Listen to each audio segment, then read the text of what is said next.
It's Clara, and today we are going to go over everything that I read in the month of May. Woo! I read 18 books total for the month of May, and the total money I saved via using the library and Kindle Unlimited was $220 and so not bad for me. That does mean I hit my money goal. 4 books saved, so I get to go to the bookstore. I don't know what I'm gonna pick yet. I'll probably go Friday, day before my birthday, so I can get something good. Overall, it was a great month for reading. I think I only had one 2-star read, and that was more of a me problem than of the book problem, I think. Just because I can't say that. We'll go into it whenever we get there. So the first book I read for the month of May is The Mistake by L. Kennedy. This is book 2 of the Off-Campus series. I finished it May 2nd. The series got taken off of Kindle Unlimited May 1st. So, I just got the 3rd book via Libby. So I will be reading that tonight, tomorrow, who knows? Who knows? I rated this 4 stars. I rated it 4 stars, and it follows John Logan, who is one of the hockey players, and Grace.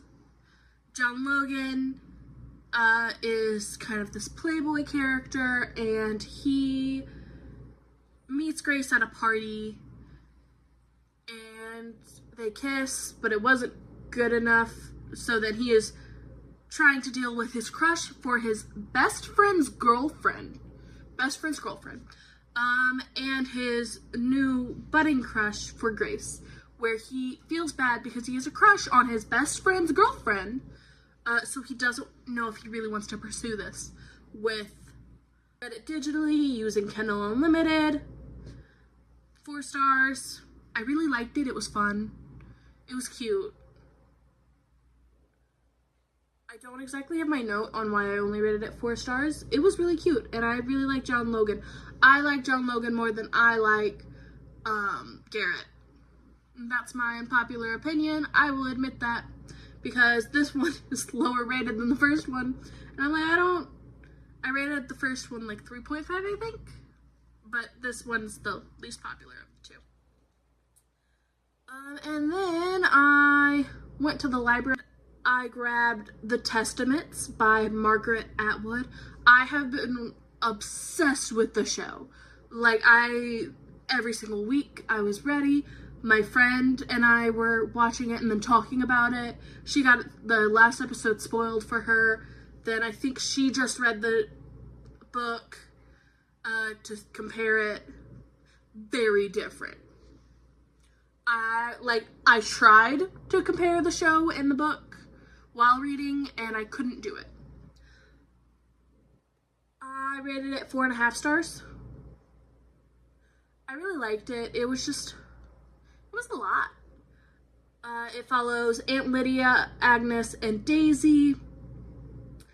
Aunt Lydia and Agnes are 2 people who live in Gilead, and they have been there. Agnes is originally in the wives' school, and then she gets sent to the aunt's school. Aunt Lydia is kind of doing a whole bunch of weird stuff.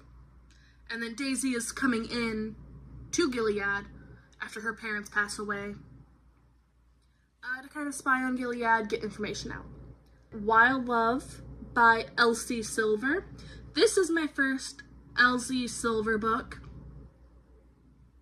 I got it off Kindle Unlimited. I was really excited for it. I did not rate it that high. I think I only rated it 4 stars. It was really good, but it's a fun billionaire romance. I had been told that it was a cowboy romance, and it was not a cowboy romance. Also, I feel like we should put on the cover of books if they are part of an overarching series, and I don't just mean like, oh, Wild Love is connected to Wild blah blah blah. I understand that the Rose Hill series is connected to the Rose Hill series. I did not know that the Rose Hill series was connected to the Chestnut Springs series, and the Chestnut Springs series is connected to the other series. Very complicated. So I started this one, and then he starts talking about his sister Willa, and I'm like, it's making it sound like Willa has a love story book. And Willa does have a love story book. I did end up reading that one too. That's further on in the month. This was May 8th. By May 8th, my boyfriend was out of town. So from May 8th to May, I think May 14th is whenever he came home. I just kept reading. That's all I did. I sat there and I read and I read. Yeah, Wild Love was fun. Cutesy, fun, blah, blah, blah. And then I read Into the Darkness, Game On. Got this on Libby. This was a Libby hold that I had, and I had forgotten about, because sometimes, if you have enough Libby holds, I am lucky enough, I have 2 library cards, and both of them allow up to 20 holds. I think I have something about 28 holds right now. So sometimes I will add something to my Libby list, and I will forget about that, and that's what happened with this. I got it almost immediately after it came out, though, so cool. I finished it May 9th. It was a romance thriller. I rated it 3.5 stars. I felt like perhaps if we wanted it, they clearly wanted it to be MMF or MFM.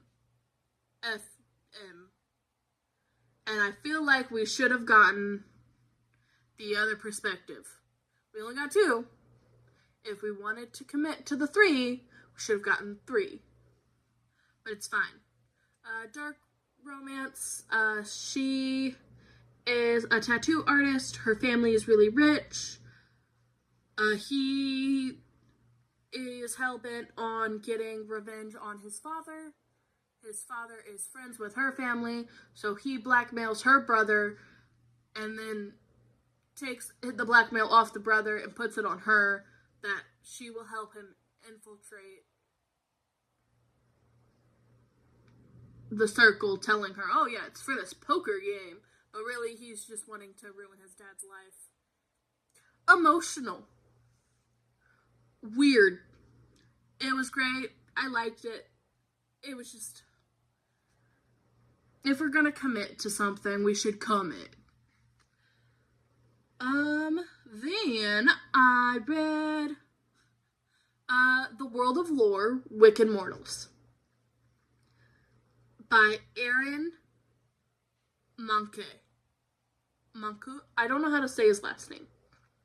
He's a podcaster, he does a thing, and apparently he has a TV show now, all about, like, the things that go bump in the night. And I read his Monstrous Creatures back in February, and I did not like it, because I am a person who, I like my cryptids.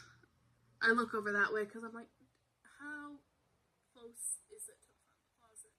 I have a cryptid shirt, that on the back of it, it's a Wendigoon merch shirt, and it has a bunch of cryptids on the back, and the dates that they were found and discovered, kind of like a band tee. I love cryptids. I love the stories about them, and I love the lessons that they can teach, and that's what I thought the first book of this series was going to be, is like, oh, sometimes we come up with these things to scare our kids so they don't go into the woods. That's what I thought it was going to be, because that's what the book made it sound like. And then it was just repeating the same point 8 times. And I'm a big person that I don't like hearing the same point so many times. It gets boring, right? So then when I went into this one, Wicked Mortals, I was expecting to know more about, like, oh, this is this person, yada yada, ba ba ba ba ba. And this one ended up just constantly circling back to H.H. Holmes. H.H. Holmes just kept going back. So I only rated it 4 stars. Another Libby book, though. Then, May 11th, I got to finish Flawless, Elsie Silver, Chestnut Springs, Book 1.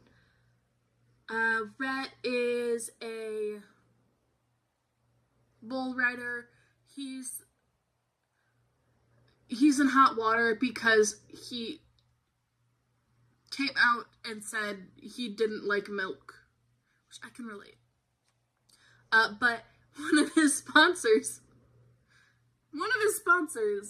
is a major milk company, and he's like, oh, nothing's wrong with me not liking milk.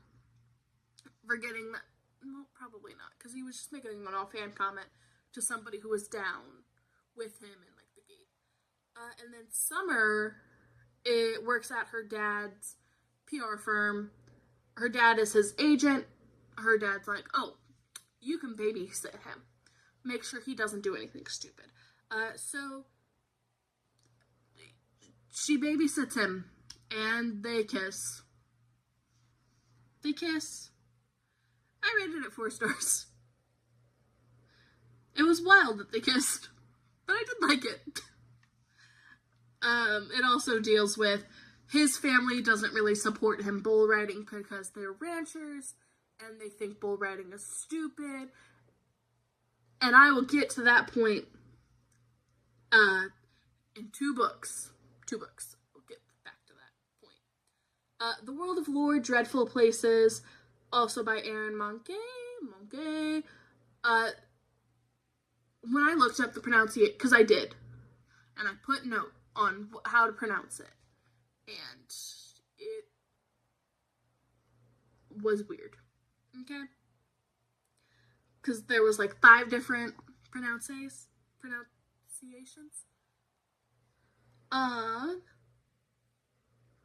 But this one was Dreadful Places. It follows different, like, ghost stories is kind of where it went. It went with ghost stories and, like, tales of terrible things that happened at places. Honestly, I would have liked if a lot of this book takes place in the South, and I understand because the South has, like, a lot of really bad things that have taken place, terrible things that kind of give that bad energy to the South. I would have liked if we would have gotten more than 2 stories from the North. Just because a lot of them are things that I already knew. Or there was one story in particular where the research done, book came out in 2018. There had been more research recently that came out and disproved a point that he had made in the book. And I had a moment of just, like, going crazy. No, I feel like we learned why this mysterious room was there recently. And turns out, yeah, it was recently. It was 22 where we found out what this mysterious room in a basement was actually used for. I need to take more notes. I'm sorry, guys. I'm going to start working on long-form content a little bit more because my sister requested it. My sister requested I make long form content and I post to my YouTube more often. That is, love you, Lainey. This is scary. Then I read Heartless by Elsie Silver, which is book 2 of Chestnut Springs. This one follows Cade and Willa. Yes, Willa from Wild Love. Yeah.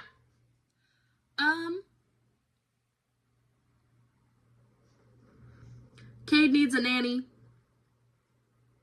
He hates everybody who lives in their small town because they all want to get in his pants because he's an Eaton and everybody loves the Eatons.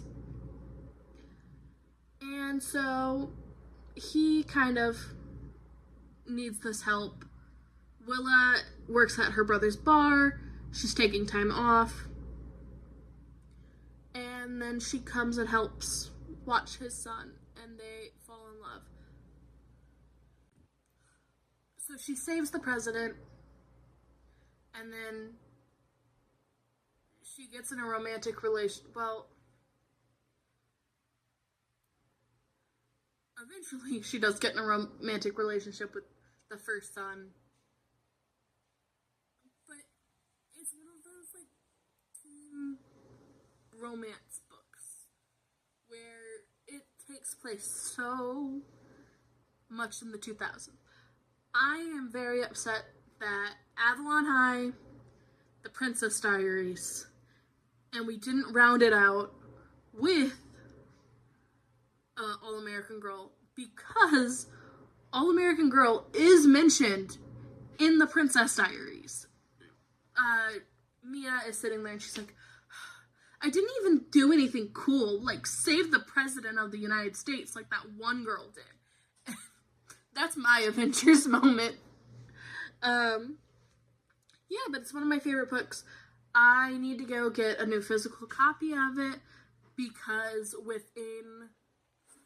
moved twice in the past 2 years, and somehow I have lost my copy of the first book and the second book. So I need to go get those because when you are in the mood for like a cringy tween romance, that's where you go.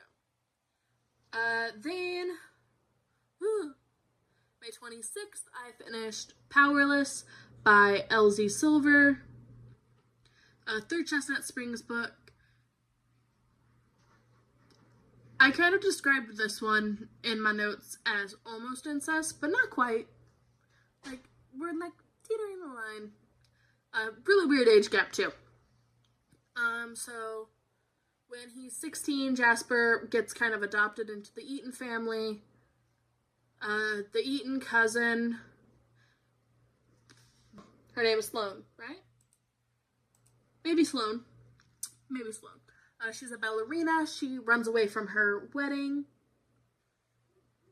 And she goes and she sees the guy that she runs away with, Jasper, who is like 38. They meet when she's like 10 and he's 16. And then he has a crush on her when she's 8, like the second she turns 18, he has a crush on her. Weird.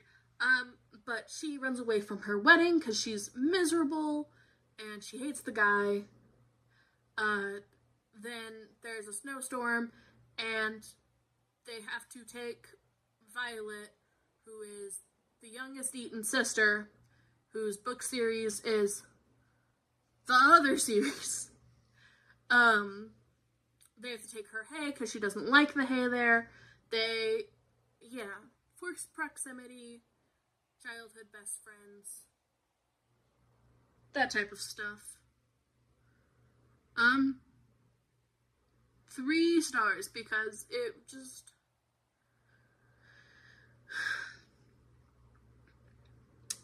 just wasn't great. Like, it was great. It just wasn't my favorite. I'm assuming that means he is in Pardon. Oh yeah, he's totally in Pardon. Which means that we're probably going to play Rivals. Woot woot. The next book I read was Reckless by LZ Silver. I rated this one 5 stars. Okay. Doesn't deal with the Eatons at all. Theo is Rhett's protege.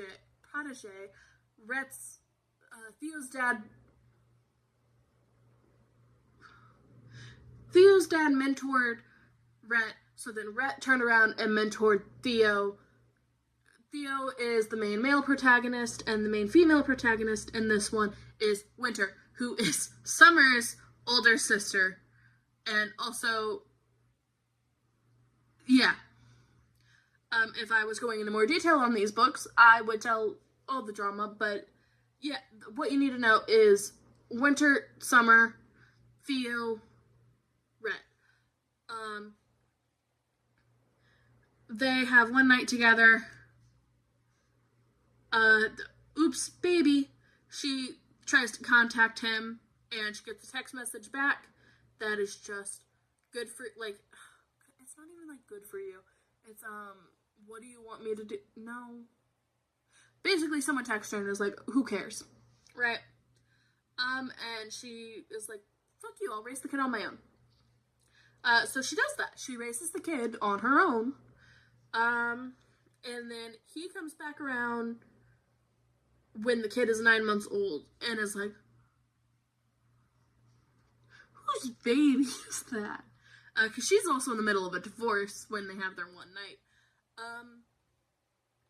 And it's them coming together as co-parents, becoming closer again, and then, you know the rest, fall in love, blah, blah, blah. I really liked it. It was fun. I really liked the part where they're in the hospital that she works at, and the male doctor just keeps calling her Winter, and he goes, her name is Doctor. Thank you very much. I loved it. It was fun. Such a good book. I rated it 5 stars. Then I read Hopeless, LZ Silver, Chestnut Springs. Woo! Last book in the Chestnut Springs series. This one follows at 5 stars. It's Beau, and Beau has been away in the military after, like, that's something that's happening during Powerless, is that Beau goes missing in action, and Hopeless takes place after he has come back. He has had surgery. He basically, like, burned the bottom of his feet walking through fire to save a journalist. And he comes home, and, like most veterans who have gone through something traumatic, he is trying to handle his trauma in the best way possible. And he falls in... Bailey. That's her name, Bailey. Bailey, her brothers live on the farm that's, like, right behind the Eatons' farm, and they kind of... So the stream is on the Eaton side, but she likes to go down to it. Her family is, like,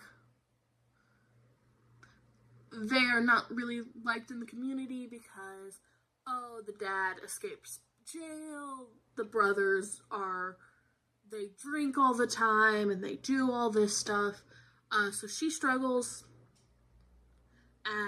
she can't get hired anywhere besides the bar that she works at, because they're owned by a mysterious owner who has to be an outsider, because why would they let Bailey work there? Because of her brothers. And so they basically have a bet where she is like, I would be better if my last name was Eaton, because you can get away with anything you want in this town. And he goes, I'll take you up on that. We're getting engaged. So they fake an engagement to see what would happen. And when you fake an engagement, sometimes an actual engagement comes from that. Now we are at the last two books. Now, the second to last book, I rated 2 stars. The second to last book, I rated 2 stars. It was The Library at Hellbore by Cassandra Caw.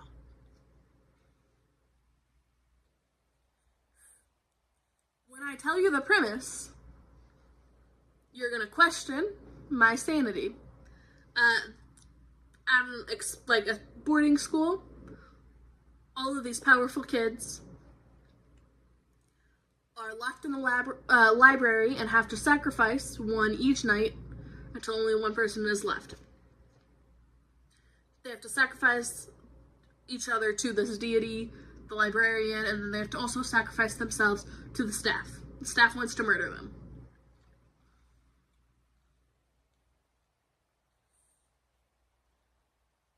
The staff wants to eat the children. Somehow, this book made eating children boring. Like, I didn't feel attached to any characters at all. You just don't. It does split timeline, but it does it boring, right? Like, I wish that we would have gotten to grow with the characters and then watch them be taken away, because I feel like that would have been more impactful. I didn't like it. 2 stars.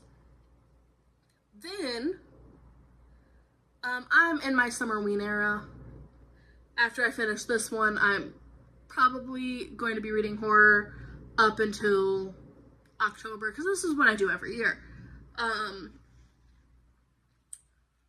Wolfworm by T. Kingfisher, who's one of my favorite authors. Love T. Kingfisher. This one takes place in North Carolina, 1899. She is going to go work with an entomologist to be his artist. And while she is there, she starts noticing mysterious things, like the caretaker's chickens keep getting kidnapped.